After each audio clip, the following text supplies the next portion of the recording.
guys. Good morning, or good afternoon, or maybe even good evening. I don't know. I'm glad you guys are here today, and I hope you had or are having a good day. Today, I'm going to read chapter 38 to you. I apologize. Somehow I missed this chapter last week. I don't know how I did that. So today, we're going to backtrack a little bit because I didn't want to skip this chapter. It's a very important chapter, and we're going to read it. So I'm going to read the first section, and then I'm going to let you read on your own the last section. But we are in chapter 38. I'd like for you to follow along, please. So if you don't have your book with you, go ahead and grab it. You can pause the video and go grab it. And open up to page 351. I'm probably going to have you mark a few important things as you're reading, so I know I haven't really been doing that, so if you're out of the habit, you might want to go grab some to mark your book with. All right, so chapter 38, American Tragedies. The first section is called The Trail of Tears. When the Boers settled in the southern African plains, they drove away the native tribes who lived there. But over in the United States, the American government had a different way of doing things. If American settlers wanted to build their houses on land where Native American tribes lived, they were supposed to pay for the land and sign a treaty explaining that the Native Americans had agreed to sell it. Often, the Native Americans weren't given much choice, and they were hardly ever paid enough money for their land. White settlers bought entire forests and farms with handfuls of cheap jewelry and a few pounds of tobacco. That doesn't seem fair at all, does it? But at least a settler who handed over the jewelry had to admit that the Native American tribe had owned the land first. By 1830, more and more Americans wanted to buy land from the Native Americans who lived in the Ohio Valley and in the southeast states. The United States was growing. Settlers coming from Europe, called immigrants, didn't want to go all the way out to the empty western lands of the Louisiana Purchase, where there were no roads or stores or doctors. They wanted to settle near cities and rivers. But the Native American tribes who lived on the valuable land in the Southeast and Midwest were too slow to hand those lands over. Many tribes refused to sell any of their land at all. So, the President of the United States, Andrew Jackson, signed a law called the Indian Removal Act, and that is something I want you to mark in your book. Andrew Jackson signed a law called the Indian Removal Act. Go ahead and mark that. And also the next sentence, it says, the Indian Removal Act said that the President could now take Native American land without asking for it or paying for it, as long as he gave the Native Americans who lived there an equal amount of land in the unsettled prairies of the West. So let's stop there for a second and discuss this. So the Native Americans are being forced to give up their land in exchange for land, the same amount of land somewhere else. So that might sound like it's fair, but think about what the Native Americans are having to give up.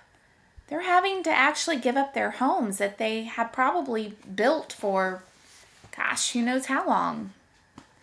You know, maybe their whole lives they had lived there, and they're having to move and leave all of that behind. And it was an established area with stores and trails. I don't know about roads, but trails at least.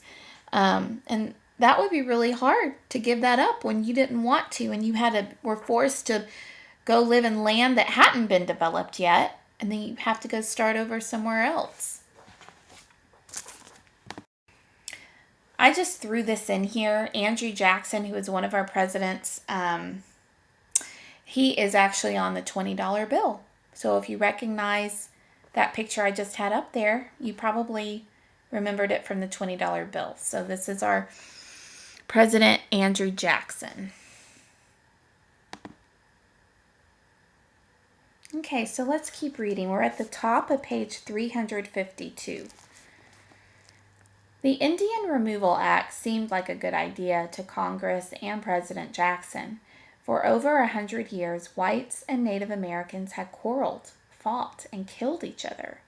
Now, white settlers could live near each other, and the Native Americans could have their own part of the country further away.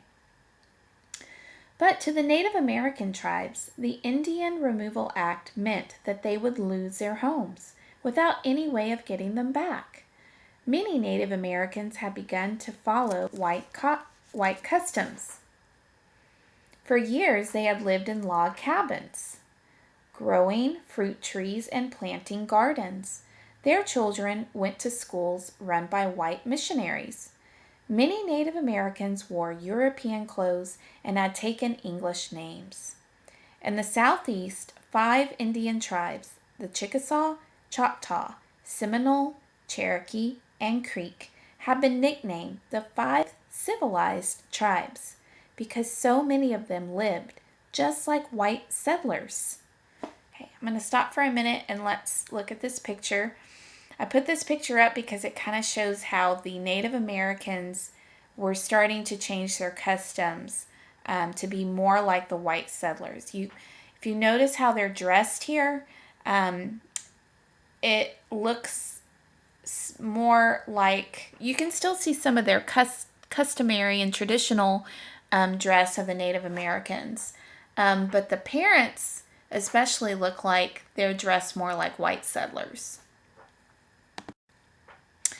And this picture here is of the same man. On the left, he's dressed in his traditional Native American clothing and hairstyle, and he even has jewelry on. And then on the right, he is dressed like a white settler. Quite a difference there.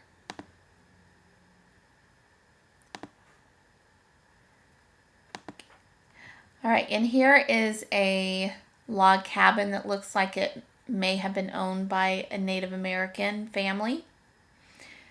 A lot different from the teepees that and the long houses that they lived in. Here are some Native American children, and again, notice their dress. Some have more traditional dress, Native American dress on, and then some of them also have the white settler dress. And here's another picture of Native Americans, and you can see that they have transitioned into the way the white settlers dress. I imagine this is probably a school picture that they took. And remember what we just read said that a lot of the Native Americans went to school and were taught by white missionaries. I'm going to keep reading. We are in the middle of page 352, right in the middle of the paragraph there. It says, Cherokee Indians had their own towns with stores and churches. They published a newspaper written in both Cherokee and English. Cherokee Indians married white men and women and had children. Cherokee chiefs had adopted English names like John Ross and David Van. Some Cherokee even owned plantations and kept African slaves to work the land. They were no longer the same people who had once roamed through the forests, moving their tents and carrying their belongings with them. But the Indian Removal Act decreed that all must go. Some of the 5 civilized tribes decided that they could not fight the United States government. The Chickasaw loaded wagons preparing to leave. The Choctaw Indians began their journey west in the middle of the winter, the year after the act was passed. The government had promised to give them money to buy food and clothes during the journey, but the money never arrived. The Choctaw ran out of blankets and coats. Many trudged toward their new homes barefoot in the snow. The Creek Indians refused to go. So, United States soldiers came to their homes, chained them together, and marched them toward the west. Hungry, cold, and loaded down with chains, 3,500 Creek Indians died before reaching the new Indian Territory. The Cherokee and the Seminole tribes fought the hardest to keep their homes. Down in Florida, the Seminole picked up weapons and went to war. It took the United States 7 years to defeat the Seminole and drive them out of Florida. The 7-year fight is now known as the Second Seminole War. And I'd like for you to mark that in your book, please. The 7-year fight is now known as the Second Seminole War.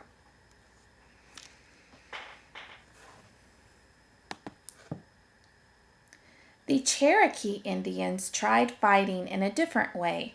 They went to court to keep their homes. Judges heard them argue that they deserved to live on their own farms. The court hearings dragged on for almost 8 years. But the governor of Georgia, where many Cherokee lived, didn't bother to wait for the judges' decisions.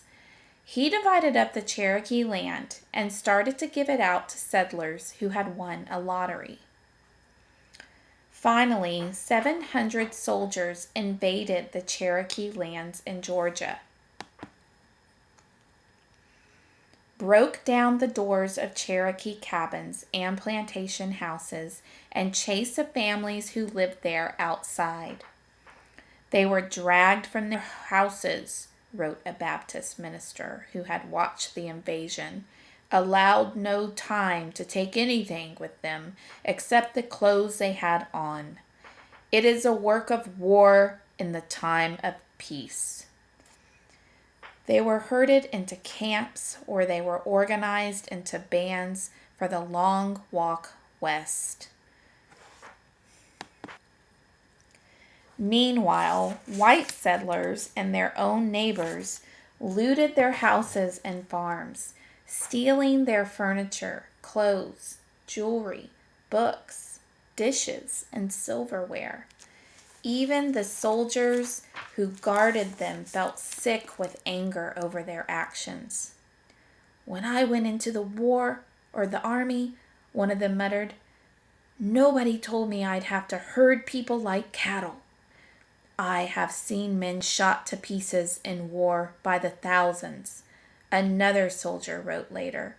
"But the Cherokee removal was the cruelest work I ever knew." In June of 1838, the Cherokee were marched toward the new Indian Territory in Oklahoma, 800 miles away. On this long, wretched journey, they marched through drought, dying of thirst. Measles and other diseases began to spread along the long road, or the long line. Almost every child and many grown persons are sick with the whooping cough, a soldier wrote 2 weeks into the journey. They marched until winter came and snow howled down at them. At night they camped in the open with nothing but blankets and campfires to keep them warm. No tents, no shelter. A white traveler passing by wrote, we found the poor Cherokee Indians camped for the night by a roadside under a severe fall of rain, with the cold, wet ground for a resting place after the fatigue of the day. We learned from the inhabitants on the road where the Indians passed that they buried 14 or 15 at every stopping place.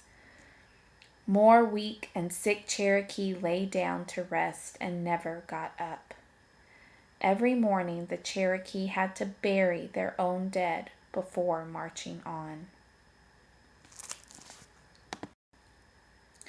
It took the Cherokee Nation a year to walk to Oklahoma. 1 out of every 4 Cherokee died on the journey. The Cherokee called their journey Nuna de o Sunyi, or the road where we cried. Today, this journey is called the Trail of Tears. And I want you to go ahead and mark that whole last little paragraph there. It took the Cherokee Nation a year. Can you imagine walking for a year? I mean, of course they stopped and slept at night, but it took them a whole year to make it to Oklahoma. 1 out of every 4 Cherokee died on the journey. The Cherokee called their journey Nuna de o Sunyi, or the road where we cried. Today this journey is called the Trail of Tears. We can definitely see why it is called the Trail of Tears. They were forced to leave their homes, and not only that, in very difficult, hard conditions. They had to walk. Some of them couldn't bring any of their belongings. They got diseases. Many of them were weak. They were dehydrated. Many died. It's very sad. Very, very sad. But a very important part of our history that we need to remember.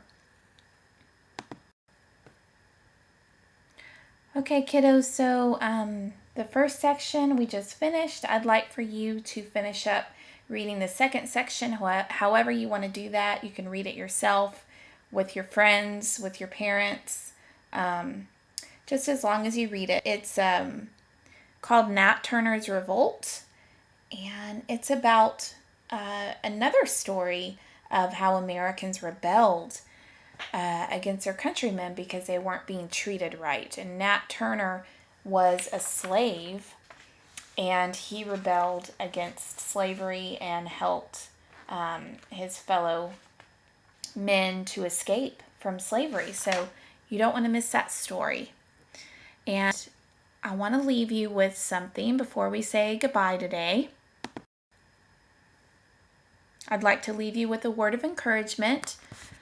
This is from the book of Psalms, chapter 55, verse 22. Give your burdens to the Lord. So burdens means all your worries, all the things you're worried about. Give those to the Lord, and He will take care of you. He will not permit the godly to slip and fall. So let's not worry about anything. God has us. He's taking care of us, so that we don't have to worry. And I know this is the last week of school. You guys have done so great. I'm so proud of each and every one of you for all the hard work you've done. And I know you've had good attitudes at home with your parents. At least I hope you have. And just remember that don't worry about anything. God is there to take care of you. If you're having a bad day, go read the Bible for a little while or say some prayers. God will not disappoint us. He will make our day bright again if we focus on Him and trust in Him. I love you, kiddos. Have a great day, and I will talk to you soon. Bye.